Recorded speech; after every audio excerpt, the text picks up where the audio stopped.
नमस्कार सर। नमस्कार। सर क्या नाम है आपका? मनोहर लाल। सर कहाँ से आए हैं आप? पाली राजस्थान।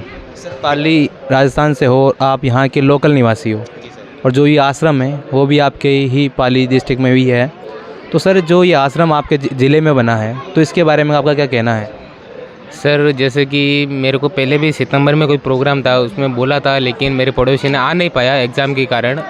इस बार आया तो मैंने व्यवस्था देखी, जैसे भोजन व्यवस्था है, भंडारे की व्यवस्था है, जो मेरे को इस तरह सुचारू लगी और इस तरह से व्यवस्थित लगी कि यह व्यवस्था पूरे इंडिया में जहाँ भी प्रोग्राम हो इसी तरह की व्यवस्था, जैसे जिस गांव की हो तो उस गांव वालों को संभालनी चाहिए, जिस परिवार की उस परिवार को संभालनी चाहिए, जिस समाज की उस समाज को ऐसी व्यवस्था संभालनी चाहिए।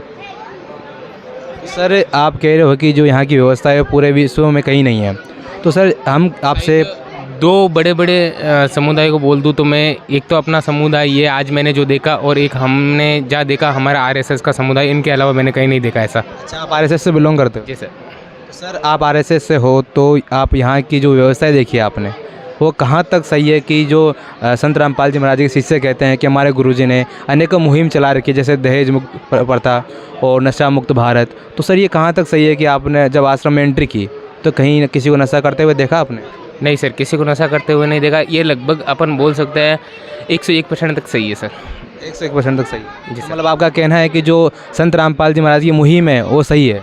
जी सर, सही राह पर चल रही है। बिल्कुल सर। इस मुहिम को अपन बोल सकते हैं एकदम सही राह पर हैं। काफ़ी जैसे नशा मुक्ति अभियान है, बिना दहेज की शादी है, ये सारी सेवाएं एकदम निस्वार्थ की सेवा है और सब सही है सर। जैसे अब यहाँ पे भक्त भी काम कर रहे हैं ना, वो हमारे गांव के जैसे जॉब वाले हैं, आज उनकी ड्यूटी है कोई गवर्नमेंट अधिकारी के अंदर ही, लेकिन लग नहीं रहे गवर्नमेंट अधिकारी है वो। अंदर मेरे हिसाब से कोई बड़े बड़े अधिकारी भी होंगे, बड़े बड़े डॉक्टर भी होंगे, बड़े बड़े कलेक्टर ऑफिस भी होंगे, लेकिन वो लगेंगे नहीं आपको कलेक्टर, एक ही लगेंगे भक्त है। ना यहाँ जात है, ना कोई समुदाय है, कोई वर्ग है, ना कोई समाज है, सब एक ही है। मतलब आपका कहना है कि यहाँ पर किसी प्रकार का कोई भेदभाव नहीं है? भेदभाव नहीं है सर। सब में एक ही एकता है, सब एक समान है। तो सर सर जो लोग आपको दर्शक आपको देख रहे हैं तो उनको आप इस आश्रम के बारे में क्या कहना चाहेंगे कि इस आश्रम में इस प्रकार की व्यवस्था है, सभी को इस आश्रम में आना चाहिए, क्या कहना चाहेंगे इसके बारे में?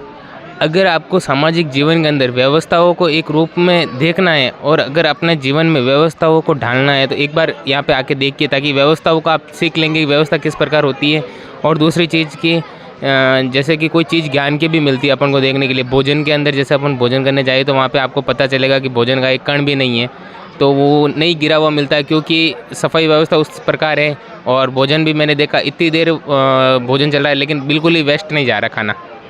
सर अब आखिरी क्वेश्चन है हमारा आपसे कि जो लोग संत रामपाल जी महाराज जी के बारे में कुछ अनेकों बातें कहते हैं, उनकी बुराइयां करते हैं, तो सर क्या वो बुराइयां यहाँ तक, आप जब बाहर आश्रम से आए नहीं थे तो आपको कुछ लग रहा होगा बुराइयों के बारे में, पर जब आपने आश्रम में एंट्री की तो क्या अनुभव लगा कि जो बुराइयां हैं वो सही है या गलत है? सर मैं जैसे मेरा खुद का ओपिनियन बताऊं तो मैं देखो दो मुंह वाली बात नहीं करता, मैं सीधा बोलता हूं, ठीक है। तो मेरा ओपिनियन ये है कि जो उनकी पर्सनल मैटर कोई होगा तो वो उनके ऊपर है, और ना ही मुझे उनके मैटर से कोई बिलोंग करना है, ठीक है। लेकिन जो उनके ज्ञान की राह है वो चलो सही है, ठीक है।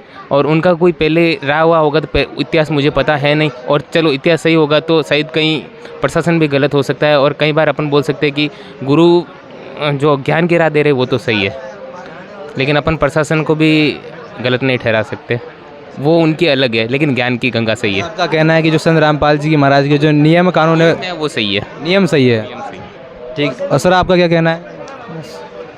ठीक, धन्यवाद।